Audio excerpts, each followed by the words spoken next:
Thank you, Your Honor. You're welcome. Cross, any additional? That hadn't been asked already?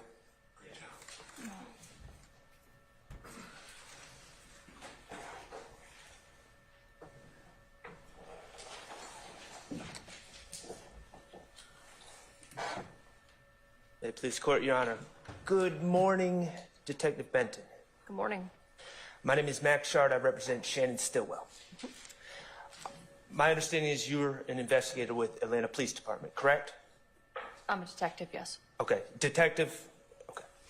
How long have you been with APD? A little over 22 years. 22 years. And is that the only agency you've ever been with? Yes. All right. Are you generally, and I'm not going to pop quiz you on specifics, but generally are you familiar with APD protocols? Yes. All right. Including the APD protocols on investigations? Yes, sir. All right. Awesome. How long have you been an investigator or a detective? I'm sorry. Since 2007. 16 years? Almost 17. Almost 17. And how long have you been a homicide detective? Almost 15. And you have familiarity with the way APD conducts homicide investigations, correct? Yes, sir. Great. As a homicide detective, you would agree that the collection of surveillance videos is an important part of an investigation? Yes, sir. Okay. Specifically, surveillance videos that would potentially show relevant information to the case. That's correct. Right.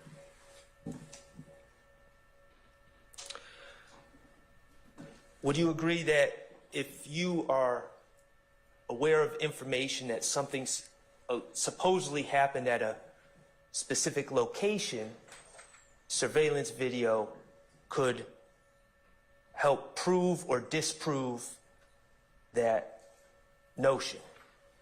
Yes. Okay. So if a witness said something happened at a specific location, you can go get video, and then you don't have to rely on the credibility of the witness. If the video is available and the cameras are working, yes. If the video is available and the cameras were rolling. Okay. Yes. And you would agree that that can prove something happened, but also can prove something didn't happen. That's correct. All right. Okay. Now, the collection of surveillance video, let's say a surveillance video outside of a business, as part of the homicide investigation, who is the person that's in charge of quarterbacking or ensuring that these things are collected? The lead detective. Okay, that is in the lead detective's purview. Yes, sir. All right. And now, does the lead detective always collect the video? No. Okay. Is there a specific person in charge of collecting relevant surveillance video? Yes, our Homeland Security Unit. You said Homeland Security Unit? Yes. Okay. And is that part of APD? Yes. Okay, so there is a unit within APD whose primary purpose is to collect relevant surveillance video. No. Okay, explain that to me. Within our Homeland Security Unit, we have cyber investigators who are experts in collecting video surveillance or DVR systems, and because they've gone through the specific training. They do a lot of other things within the Homeland Security Unit, but they're the people that we rely on when we call and we see there's video surveillance. We call them and have them come download the video surveillance or pull everything from the DVR system, unless we take the system back to them. So we have people within APD with specialized training that the lead detective can call to ensure that relevant surveillance is collected. That's or at least correct. an attempt is made to collect. That's correct. Okay. And to collect relevant surveillance, are there times where the business owner consents to the collection? Yes. Okay, and if a business owner doesn't consent, what legal mechanisms do you have to obtain relevant surveillance video? Search warrant. A search warrant. Okay, so you can, as a lead detective, you can apply for a search warrant, obtain a search warrant, and then arm the Homeland Security Unit with said search warrant. If the judge foresees and agrees that there's enough probable cause, then yes. Okay, and who's the individual that makes the decision to apply for a search warrant for surveillance video? The decision will be made solely off of either lead detective or another detective that he's working with. Okay, lead detective. Okay, let me, you said you have 15 years experience in homicide investigations. I'd like to talk about time frames for the availability of videos.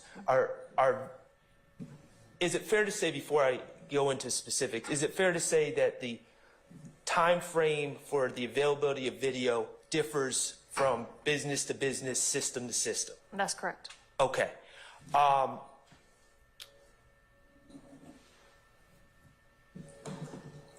Are there, assuming that video surveillance is recorded at a business, what are some of the time frames that you've seen as an investigator, as far as how long the surveillance video is maintained by businesses? The minimal time that I've seen is 12 hours, and the video is immediately overridden by another video, up to a couple of weeks. Okay, a couple of weeks.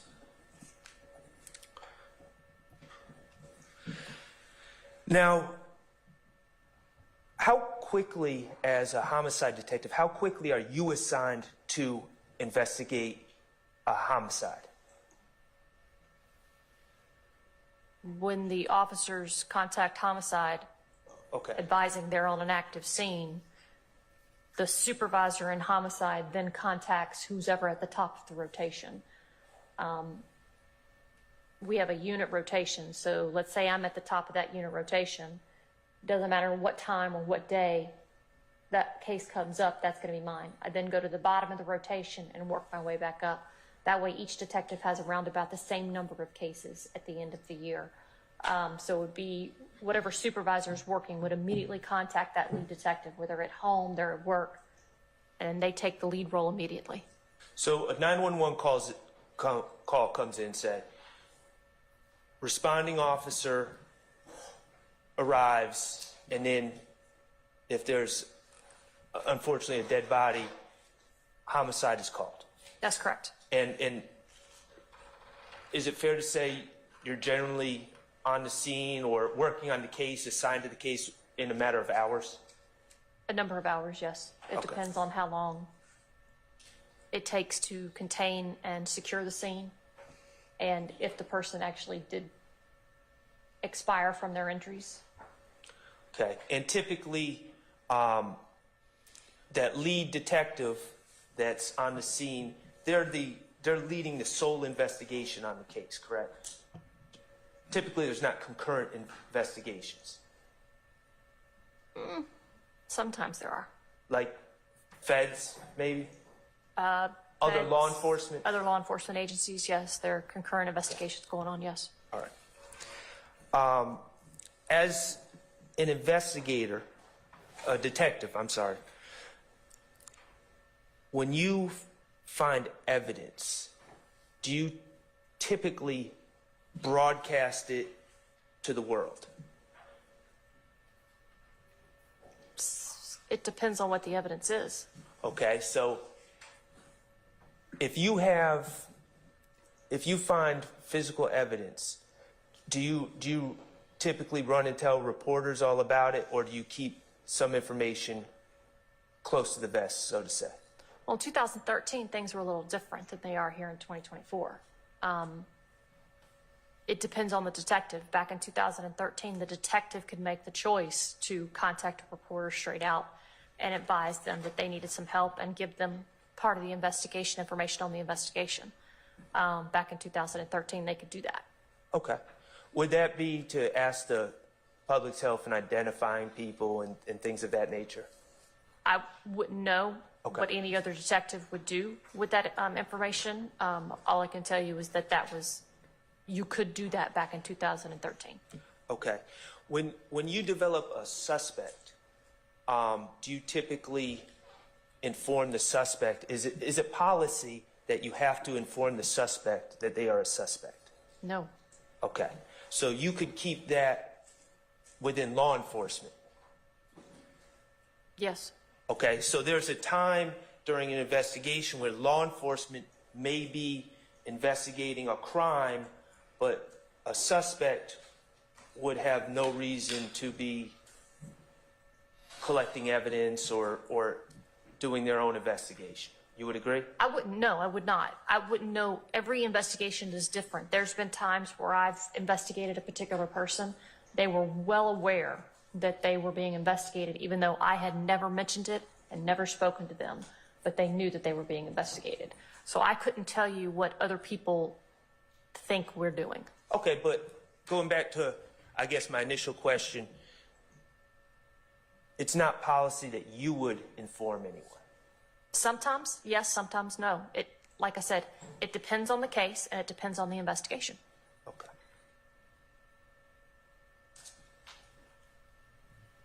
Have you had cases where you were investigating where there was a time frame, you said for surveillance video, 12 hours to a couple weeks, where you were conducting an investigation, but you did not inform any suspects of the investigation? I'm sure there has been. The truth is that's the majority of the homicide investigations you've done, correct? Objection, Your Honor. Basis. To what? I object to the testimony. The truth is, counsel's testifying. I'll stand this a form of question you can rephrase. Okay. The majority of your homicide investigations, you have not informed the suspects that they're being investigated, correct? Well, seeing as the majority of my homicide cases since 2019 are where children have been killed by either a parent or a guardian, they're well aware of their suspects. Okay, well, all right, let's talk about pre-2019. Mr. Schardt, can we stop here right here? You probably got some more examinations, so. About 2 minutes. I don't trust you. Okay. Thank you. For time, and neither do I most lawyers, because you all posture way too I'm long. not singled out. That's right. Okay. Detective Benton, good afternoon. Good afternoon. We were talking about collecting surveillance video, if you Yes. recall. Okay. Regarding the September 11, 2013 incident, I know that you were involved. Were you the individual in charge of collecting any surveillance video in that? No, And who would that have been? the lead detective. Who was I believe Detective Quinn. Detective Quinn? All right. I'd like to show to you a couple of pictures that you've already identified. If I could publish, Mr. Kokomo, if you could publish Williams 101 for me on the screen. And you have that screen? Okay, you have the screen.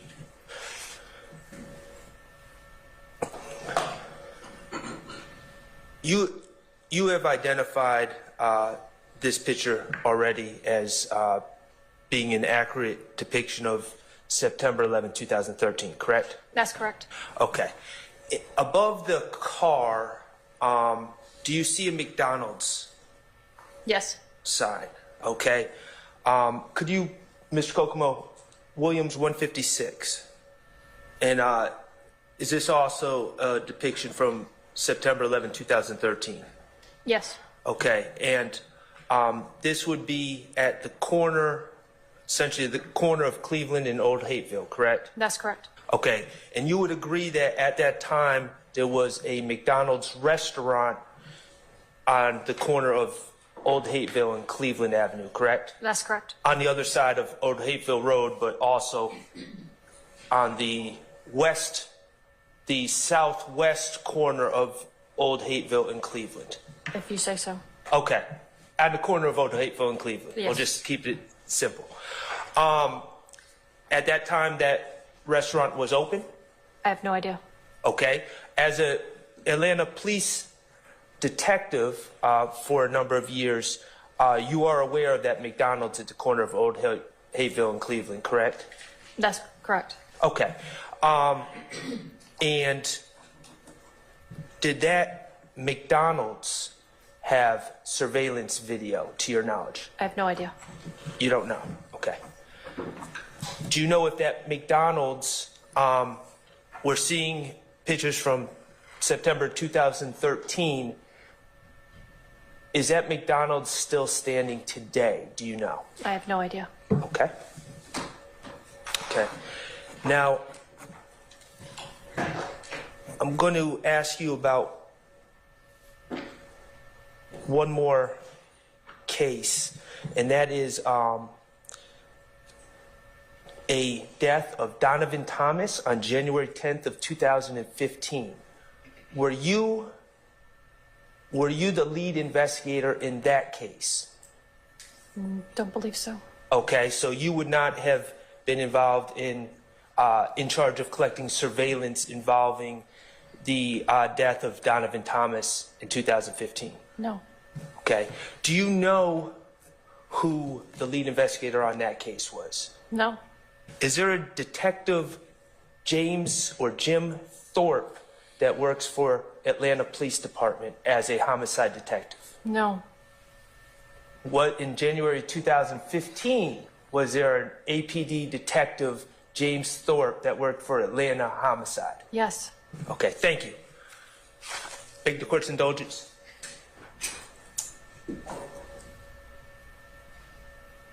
I have no further questions. Thank you. All right, anybody else? All right, Mr. Matthews Jr., go ahead, sir.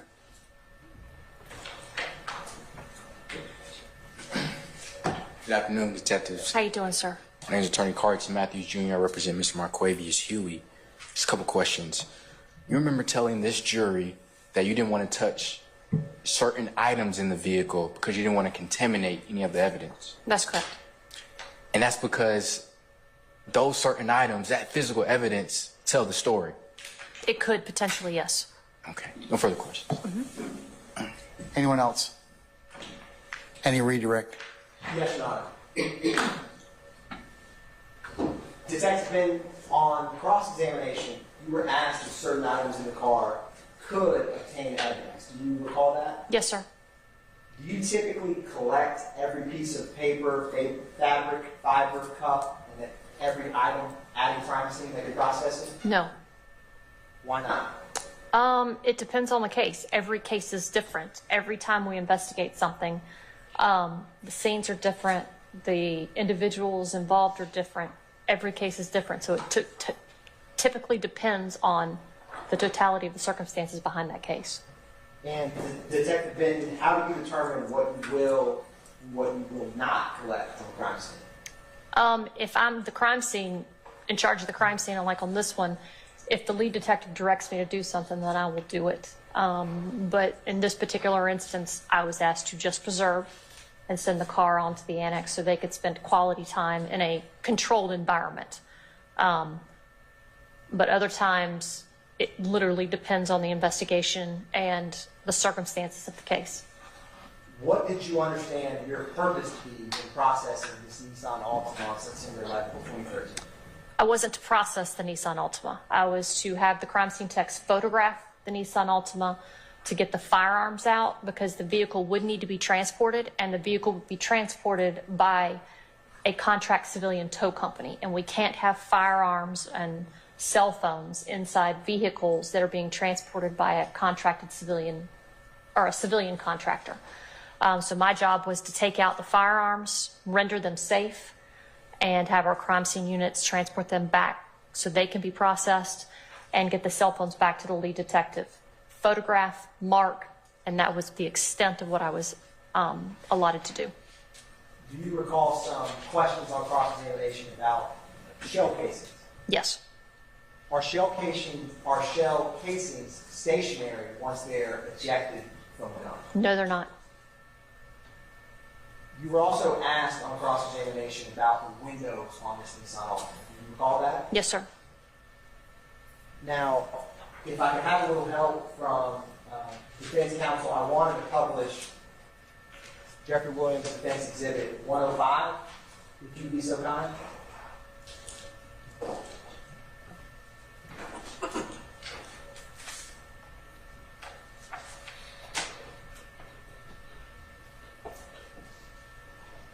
And Detective Benton, while they are pulling that up, what do you mean when you said that shell casings are not stationary once they are ejected? Can you expand upon that? Well, they could, when they exit the chamber of the, or when they exit the chamber, they're going to move. And depending on if you're moving, they're going to move at the rate that you're moving. So if I'm running and shooting, it's not like it just pops up and goes straight to the ground. It's also going to move.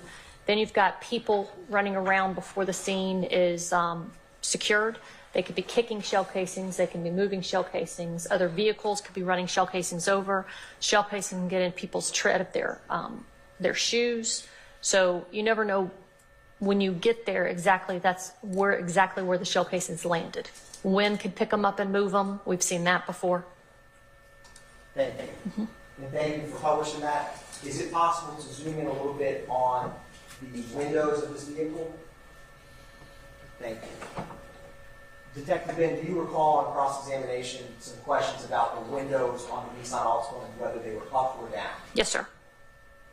Looking at this exhibit, what would you say the front passenger window, is it up or down?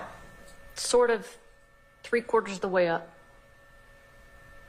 Now, do you know whether any shell casings were ejected from this vehicle before you arrived on scene processing? No.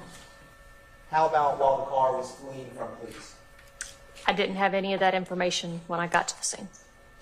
How about while the car was careening through the yard before coming over the embankment? Didn't have any of that information either. And do you know if any shell casings were ejected when the Nissan Altima crashed into the side of the corner? I do not know. Bless you, Your Honor. Have you ever seen occasions in your time working investigations where shell casings have been caught by clothing? Absolutely. Now, Detective Ben, I want to transition for a second. There were some questions on cross-examination about fingerprints and DNA. Do you recall that? Yes, sir, I do. Do you always get all pieces of evidence tested for touch DNA or Latin fingerprints? No. Why not? One, the GBI won't do it. Two, it depends on the nexus of that piece of evidence to the scene and whether or not you may have a suspect identified. If you don't have all of those things, the GBI will not test it. They're extremely backlogged, just like most other labs out across the country. So, you may have it swabbed or you may not have it swabbed. Depends on what that particular piece of evidence, how it's connected to the case. And investigations you've worked before submitting any evidence to the GBI, do you do that before or after an investigation? During. Can you explain that? Yes, so if I have any evidence that needs to go to the GBI, I first have to contact the GBI to basically fill out a form that states that this is what I want done on the evidence. This is the evidence. This is sort of a very, very brief synopsis of what this evidence means to this case, the type of case that it is a homicide case or it's not a homicide case. And then you put on there the type of testing or processing you want. So if it's ballistic evidence, it's firearm, you're going to collect the ballistics box and tell them what type of firearm and all that stuff to get it tested. If it's DNA, you're going to click the DNA box, and then you're going to have to determine, what type of DNA you want. You will submit it to the GBI, but it could take, if it's DNA, it could take 2 years to get any information back. And at that point, you may get information back stating, we're not going to test this based on you've already gotten this far in your investigation. And in investigations that you've worked, before you determine what should be submitted to GBI, do you typically take statements and speak with witnesses before making that determination? Yes, I do. Is it common practice to take items collected the day they're collected directly to the GBI for testing? No. Why not? A lot of times you hold on to evidence and you'll place it into either the crime scene techs will hold on to it for a couple of days and for the detective to determine what this evidence means to the case. And then they can determine whether or not they're going to have to send it to the GBI or have it transported to the GBI or just have it placed into property as evidence where it's in secure storage. If we send it right off the bat and we don't have any basis behind it, then we're not really wanting to know what we're testing it for or why we're testing it. Therefore, the GBI is not going to test it, so there's no reason to get it down there because they're just going to turn around and send it right back. And you had discussed having a nexus for an item before submitting it to the GBI. Do you recall that? Yes, sir. And if you were conducting an investigation where a vehicle was at issue, if you did not have a nexus to any items being touched in the trunk, would you submit items in the trunk to the GBI? No, I would not. Now, before you arrived, do you know whether any officers on scene checked the vehicle for additional occupants before you were on scene? No, I do not. And do you know whether the initial responding officers closed any doors before you arrived? No. One brief moment. Yes, sir. No further questions. Thank you. Anything further? Your Honor, may I show what's already been marked and admitted by this honorable court, which is State's Exhibit number 143, C, as in collect. Yes, you may. Detective, are you familiar with this type of report by any chance? Yes, I am. Okay. And this is the, what's entitled Official Report of the Georgia Bureau of Investigation Division of Forensic Sciences, or what I think people call the Crime Lab. Is that fair to say? The GBI Crime Lab, yes. Yeah, and GBI, Georgia Bureau of Investigation, right? That's correct. And what you were saying was sometimes it's hard to submit evidence to the crime lab if there are no suspects. Is that? That's not what I said at all. Tell us what you said if you. No, what I said was the evidence has to have some sort of a nexus to the crime or a suspect in order to submit it. A lot of times when you do submit stuff, you can let them know why you don't have a suspect listed, and they'll still test it. It just depends. Every case is different. Okay. And I just wanted to make that clear, but in 143C, do you see where it says case individuals on the screen? Yes. And then it does list 3 suspects as Mr. Bean, Mr. Prothrow, Mr.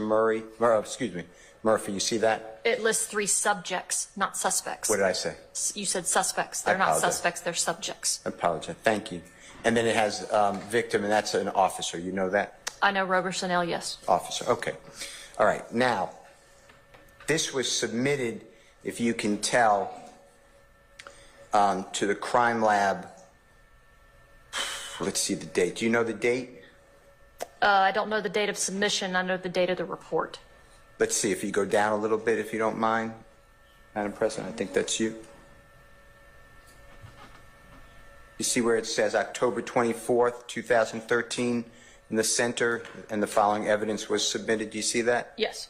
So that's approximately a month and maybe 13 days after September 11, 2013. Does that sound right? Sounds about right, yes.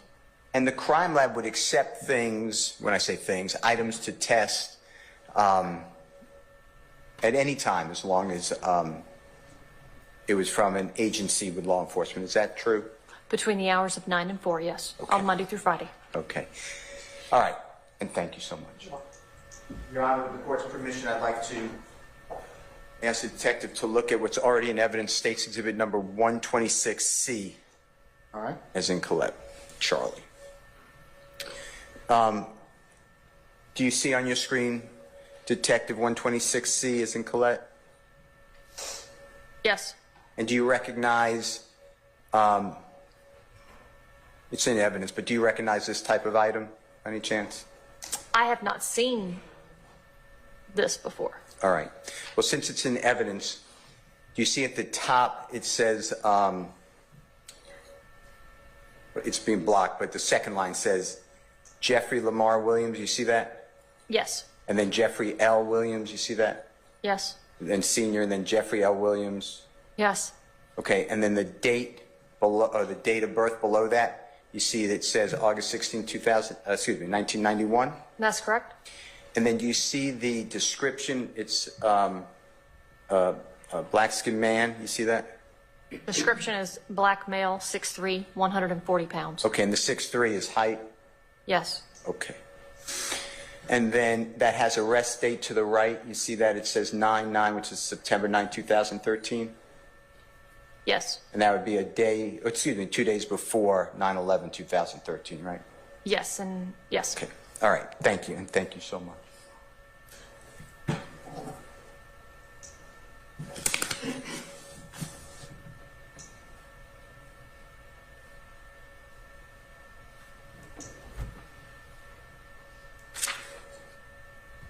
Now, the Georgia Bureau of Investigation has different units to it under that umbrella. And by that, I mean they have an investigative team, right? They have law enforcement officers, correct? That's correct.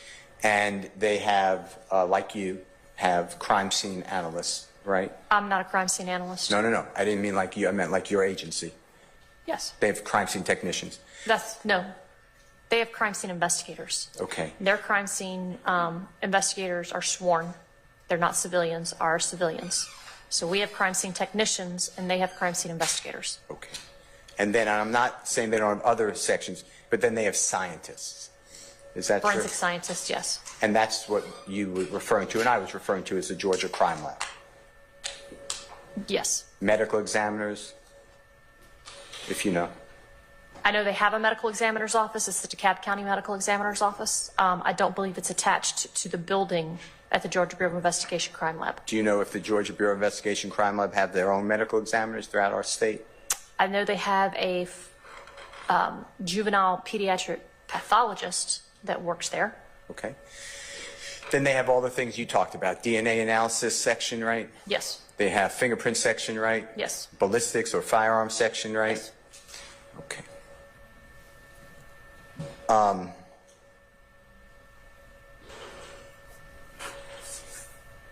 With regards to shell casings that come out of a weapon after it's discharged, you already said that there were no shell casings found in that car when you took the photographs that you noticed, right? No, that's not what I said.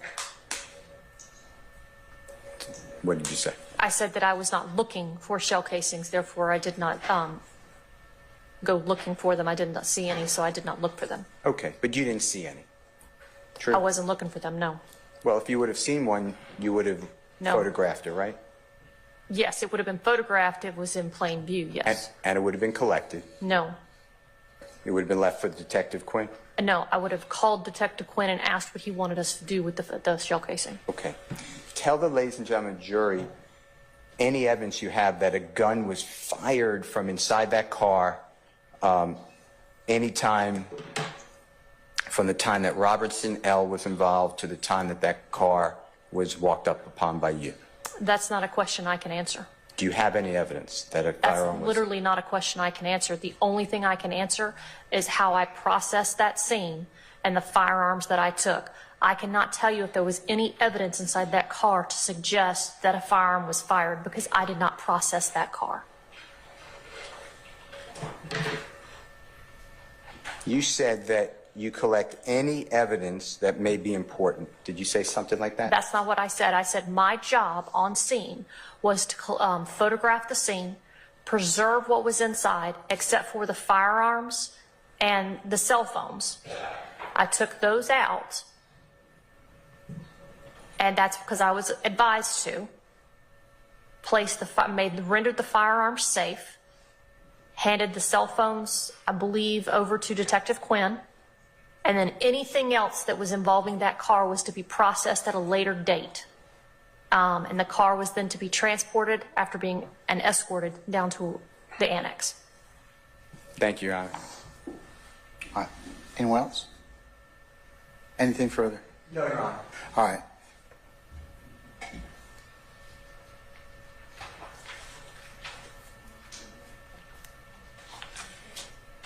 May Detective Benton be permanently temporarily excused the witness.